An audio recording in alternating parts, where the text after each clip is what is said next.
Hello guys, welcome back to my YouTube channel. I hope this video finds you in good health and my videos are very informative for you.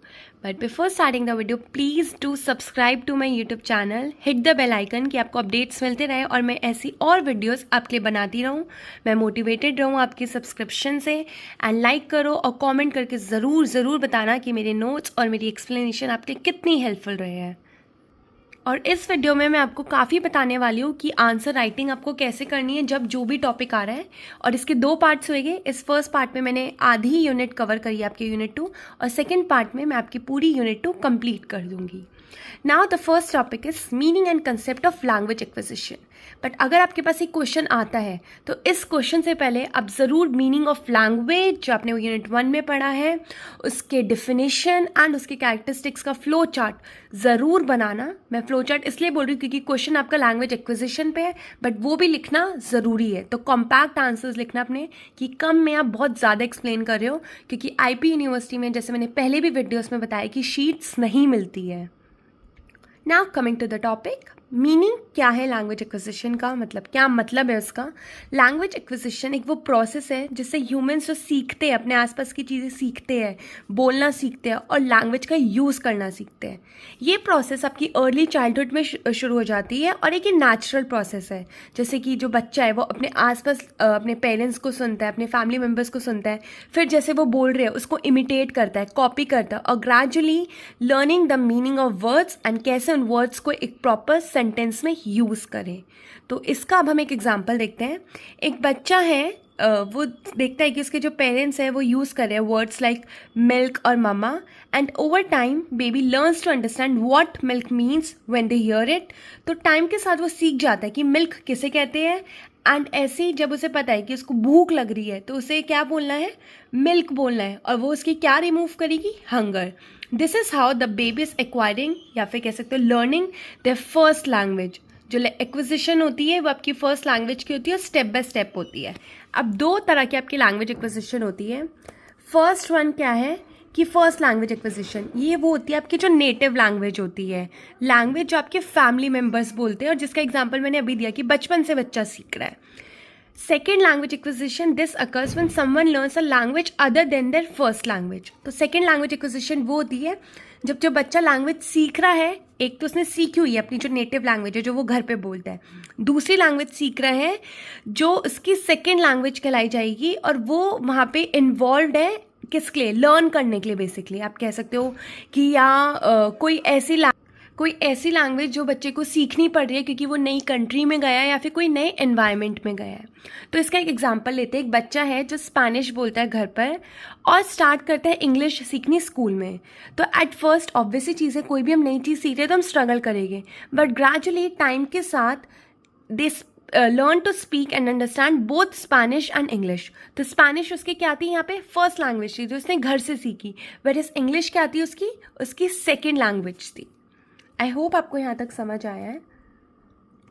Next, अब language acquisition and learning के बीच में difference क्या है. अब ये difference आपको tabular form में लिखना है जो मैंने नेक्स्ट स्लाइड में बताया है. बट उससे पहले इन दोनों के एग्जाम्पल ज़रूर लर्न कर लेना क्योंकि जो मेरा क्वेश्चन आया था मेरे को बहुत अच्छे से याद है क्योंकि मैंने वहाँ पे स्पेनिश यानी इंग्लिश वाला एग्जाम्पल लिखा था अपने आंसर शीट में कि एग्जाम्पल से समझाओ लैंग्वेज एक्विजिशन एंड लर्निंग और फिर मैंने वो डिफरेंस का टैबलर फॉर्म बनाया था. और आप मेरी वीडियोस में बहुत बार सुनोगे कि मैं बता रही हूँ कि ये मेरा क्वेश्चन आया था बिकॉज आप कह सकते हो, मैंने पहले भी बताया कि I have an elephant memory, मेरे को काफ़ी चीज़ें याद रहती है.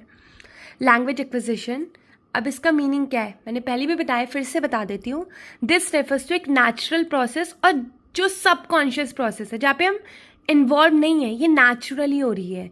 It involve picking up a language through exposure and interaction rather than formal instruction.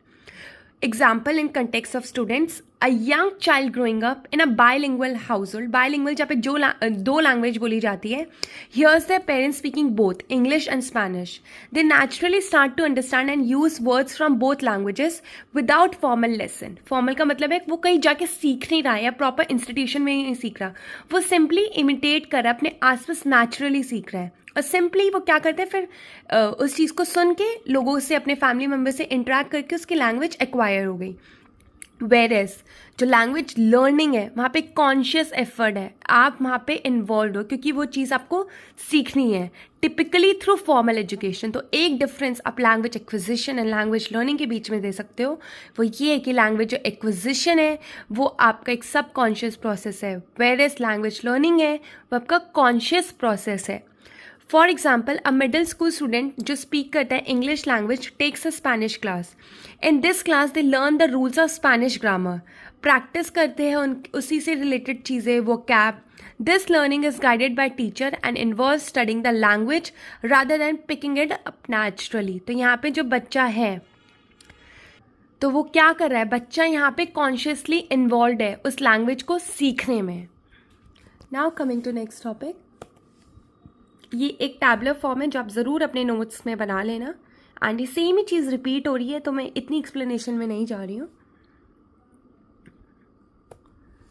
हाँ, तो ये बहुत इंपॉर्टेंट चीज़ है कि आप स्किल्स पढ़ रहे हो तो स्किल्स से पहले ये चीज़ें आपको ज़रूर बतानी है कि स्किल्स क्या होते हैं। अगर ब्रीफिंग आप कर सकते हो अपनी लैंग्वेज में वो कर देना, but LSRW which is a listening, speaking, writing, LSR, R for reading, sorry, and then writing। तो ये वाली जो स्किल्स है ये दो कैटेगरीज में डिवाइडेड है। The first one is receptive skills, जिसका मतलब है इन्वॉल्व करता है रिसीविंग एंड अंडरस्टैंडिंग इन्फॉर्मेशन, जिसके अंदर आपके लिसनिंग स्किल्स आते हैं और रीडिंग स्किल्स आते हैं। सेकेंड कैटेगरी है वो प्रोडक्टिव स्किल्स है जो इन्वॉल्व करते हैं क्रिएटिंग एंड एक्सप्रेसिंग इन्फॉर्मेशन, जिसके अंदर आपके स्पीकिंग एंड राइटिंग स्किल्स आते हैं। तो रिसेप्टिव स्किल्स के अंदर फर्स्ट आता है लिसनिंग स्किल। लिसनिंग स्किल के बारे में और इन सब के बारे में इनफैक्ट मैं आगे बहुत इलेबरेटली बताऊंगी, बट एक बार ब्रीफ कर देती हूँ। लिसनिंग स्किल एक एबिलिटी होती है कि हम एक्यूरेटली रिसीव करें कोई मैसेज को, फोकस करते हैं हमारी अंडरस्टैंडिंग, इंटरप्रेटिंग मैसेज और इन्फॉर्मेशन बेसिकली गेन करने के लिए। रीडिंग स्किल होता है एबिलिटी कि हम कैसे कोई रिटन टेक्स्ट है उसे पढ़ पा रहे हैं, इसमें भी फोकस वही होता है एनालाइजिंग, अंडरस्टैंडिंग। फिर प्रोडक्टिव स्किल्स में आपका स्पीकिंग स्किल होता है कि एक एबिलिटी होती है कि कितना क्लियरली हम अपना जो इन्फॉर्मेशन है, कोई मैसेज है, कन्वे कर पा रहे हैं वर्बली, अपने ओपिनियंस को बता पा रहे हैं, अपने आइडियाज़ को कन्वे कर पा रहे हैं। राइटिंग स्किल एक एबिलिटी होती है कि हम एक्सप्रेस कितने अच्छे से वर्ड्स में कर पा रहे हैं अपने थॉट्स को, अपने आइडियाज़ को एंड अपने ओपिनियंस को। तो एग्ज़ाम में आपसे इनडायरेक्टली भी पूछ सकते हैं कि दो रिसेप्टिव स्किल समझाओ या दो प्रोडक्टिव स्किल समझाओ। तो ये ज़रूर पढ़ लेना, एंड फिर आगे की जो चीज़ें एक्सप्लेनेशन आपकी तभी काम आएगी जब आपको ये दो कैटेगरीज पता है। भले ही आपके सिलेबस में नहीं मेंशन्ड है डायरेक्टली, बट इनडायरेक्टली आ जाता है। लिसनिंग स्किल्स, तो अब लिसनिंग स्किल होता क्या है? लिसनिंग से रेफर करता है to ability to accurately receive करें, इंटरप्रेट करें message in the communication process. ये इन्वॉल्व करता है। अब लिसनिंग स्किल हमें लगता है ना कि लिसनिंग सुनना, नहीं, इनफैक्ट ये टू वे प्रोसेस है। It involves not just hearing the words being said but also understanding the meaning behind them. ये सिर्फ यही नहीं होता कि जो वर्ड्स बोले गए उसे सुन लिया और बस बैठ गए, नहीं, इनफैक्ट उस चीज़ को भी समझना कि मतलब क्या चीज़ें में बोली जा रही है, क्या उसका मीनिंग है, और फिर अपने जो आपके ओपिनियन है उस चीज़ पे रिप्लाई भी करना। ये टू वे प्रोसेस है। गुड लिसनिंग स्किल्स इंक्लूड, अब एक अच्छा लिसनर हम किसे बोलते हैं? जो अटेंटिव है, क्वेश्चंस पूछ रहा है फॉर क्लैरिफिकेशन एंड रिस्पॉन्ड कर रहा है अप्रोप्रिएटली। मैंने बताया ना आपको listening skills two way method है। अब क्या होता है कि ये स्किल्स है, इन पे आप अपनी लैंग्वेज में भी बना के काफ़ी जनरल पॉइंट्स लिख सकते हो टेक्निकल टर्म्स यूज़ करके।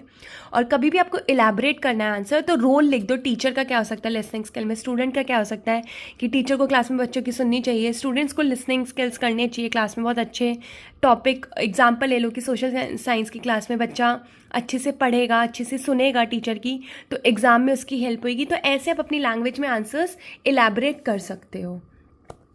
Now example of listening skill, तो एक सिनारियो लिया है मैंने एक क्लासरूम का, explaining a science experiment. But ये एग्जाम्पल अगर आपको जैसे ये वाला नहीं रहता तो आप ऐसे ही अपने सब्जेक्ट का एग्जाम्पल खुद से भी बना सकते हो।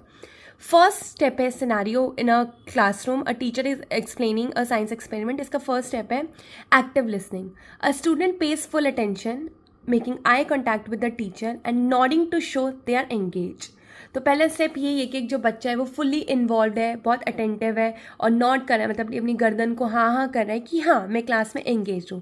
Clarification, after the explanation teacher ने अपना टॉपिक समझा दिया, फिर उसके बाद बच्चा अपनी क्या करता है, अपनी डाउट्स पूछता है जिससे कि उसे चीज़ें क्लैरिफाई हो जाए, वो अच्छे से समझ पाए। ये पॉइंट मैंने आपको पहले पढ़ाया कि लिसनर, एक अच्छा लिसनर वही होता है जो क्वेश्चन करता है जिससे कि उसकी एक बेटर अंडरस्टैंडिंग हो। Third point, feedback. Once the teacher answer, the student response, that makes sense, I think I understand now, this confirms they have processed the information correctly. ये वाला आपके पास ऑप्शनल है, आपको ये एग्जाम्पल इंक्लूड करना है या नहीं। जैसे कि मैंने बोला कि आप अपने सब्जेक्ट का भी एग्जाम्पल खुद से फ्रेम कर सकते हो। नेक्स्ट पॉइंट, अब इम्पॉर्टेंस क्या है लिसनिंग स्किल की।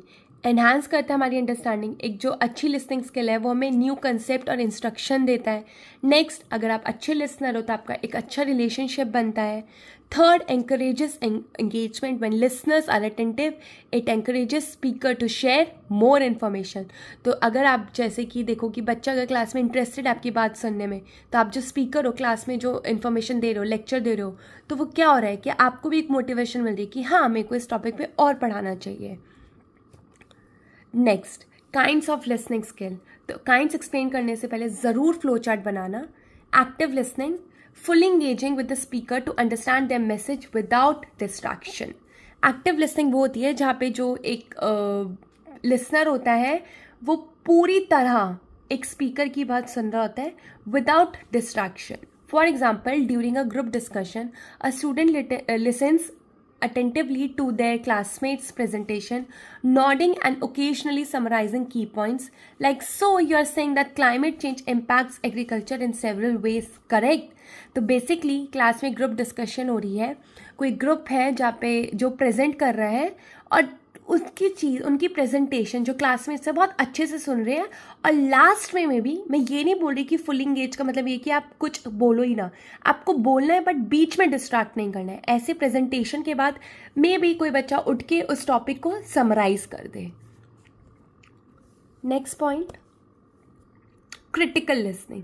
तो क्रिटिकल एनालिसिस आपने टर्म सुना होगा। क्रिटिकली का मतलब है कोई चीज़, कोई कंटेंट, मैसेज को आप एनालाइज कर रहे हो, इवैल्यूएट कर रहे हो उस मैसेज को, फिर कोई डिसीजन ले रहे हो।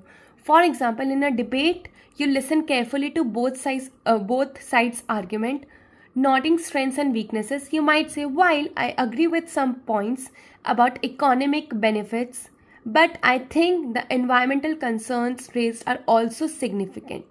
तो इन एग्जाम्पल्स को मैं फिर से बोलूँ कि आप अपनी लैंग्वेज में मॉडिफाई कर सकते हो कि आपने कोई चीज़ सुनी, दोनों साइड की सुनी, ऐसी डिबेट में एग्जाम्पल दिया, आपने बोला कि ठीक है कुछ पॉइंट्स है जो इकोनॉमिक बेनिफिट्स पे बोले गए हैं, मैं अग्री करता हूँ या करती हूँ, बट मुझे लगता है कि जो इन्वायरमेंटल कंसर्न्स है वो भी इक्वली इम्पॉर्टेंट है, इक्वली सिग्निफिकेंट है। Next point, informational listening. Informational listening जैसे कि आप नाम से ही देख सकते हो कि कोई आपको इन्फॉर्मेशन दे रही है। ये एम होती है eight understanding and retaining information, typically in educational setting. During a lecture, आप एक लेक्चर है जहाँ पे आप फोकस कर रहे हो कि टीचर एक्सप्लेनेट क्या कर रही है फोटोसिंथेसिस के बारे में, आप नोट्स ले रहे हो, आप की पॉइंट्स ले रहे हो, जिससे कि जब भी आप एग्जाम के लिए वो टॉपिक पढ़ो तो वहाँ पे क्या हो, अच्छे से आप पढ़ पाओ। जैसे कि रोल ऑफ सनलाइट, क्लोरोफिल क्या है, इन सब के आप नोट्स बना रहे हो, आप इन्फॉर्मेशन गैदर कर रहे हो, जिससे कि आप वेल प्रिपेयर्ड हो जाओ अपने एग्जाम्स के लिए। Fourth one is your empathetic listening, और the term empathetic is derived from the word empathy. जब आप किसी की सिचुएशंस को समझते हो, और ये लिसनिंग कौन करते हैं, हमारे साइकोलॉजिस्ट करते हैं जब वो अपने क्लाइंट की बातें सुनते हैं। Understanding the speakers emotion and perspective, often used in supportive context. Example, a friend is upset. एक फ्रेंड है जो बहुत दुखी है अपने ब्रेकअप के बारे में, आप उनकी बात सुनते हो without judgement, saying I can see how much this hurts you. तो उसको क्या कर रहे हो, आप एक सहमति दे रहे हो, आप उसकी तरह एम्पैथी शो कर रहे हो। डिस्क्रिमिनेटिव लिसनिंग, जब आप डिफरेंस करते हो, क्रिएट करते हो between various sounds and interpret करते हो उनका मीनिंग क्या है, ऑफन यूज इन म्यूजिक और speech recognition. For example, a musician listens to a piece of music, distinguishing between different instruments and their roles in the composition. You might say, I hear the violin weaving in and out of the peon melody, creating a beautiful harmony. इस example को may be you can avoid, but अगर आपको लिखना चाहते हो तो आप लिख सकते हो। डिस्क्रिमिनेटिव लिसनिंग का आप एक एग्जाम्पल जो टीचर और स्टूडेंट के पर्सपेक्टिव से डाल सकते हो, वो जब टीचर की वॉइस, जब टीचर तेज़ बोलती है क्लास में, तो क्या होता है कि बच्चे समझ जाते हैं that they are not suppose to talk. Teacher जो है अपनी साउंड जब अपनी पिच थोड़ी कम कर लेती है तो बच्चों को पता है अब नॉर्मली मैम पढ़ा रही है, जब हाई पिच जा रही है तो उन्हें पता है कि उनको बातें नहीं करनी है। तो डिस्क्रिमिनेटिव लिसनिंग का आप वो एग्जाम्पल भी लिख सकते हो कि differentiating between various sounds and interpreting their meaning. Strategy, next topic is strategies to improve listening skills. मैंने बहुत कम एक्सप्लेनेशन लिखे हैं यहाँ पे क्योंकि अगर आपको मीनिंग पता चल गया इन पॉइंट्स का तो आप अपने वर्ड्स में भी लिख सकते हो। मेंटेन आई कॉन्टैक्ट, अगर आप स्पीकर है तो उससे आई कॉन्टैक्ट करते हो तो ऐसा लगता है कि आप उसकी बात में इंटरेस्टेड हो and you are focused on the speaker. Second, avoid interrupting, तो जैसे मैंने पहले भी लिसनिंग स्किल पढ़ाते वक्त बोला कि आपको जो भी डाउट्स होती है हमेशा लिसनर की पूरी बात सुनने के बाद लास्ट में डाउट पूछो, and it also shows respect and understanding. Next, use verbal and non-verbal cues.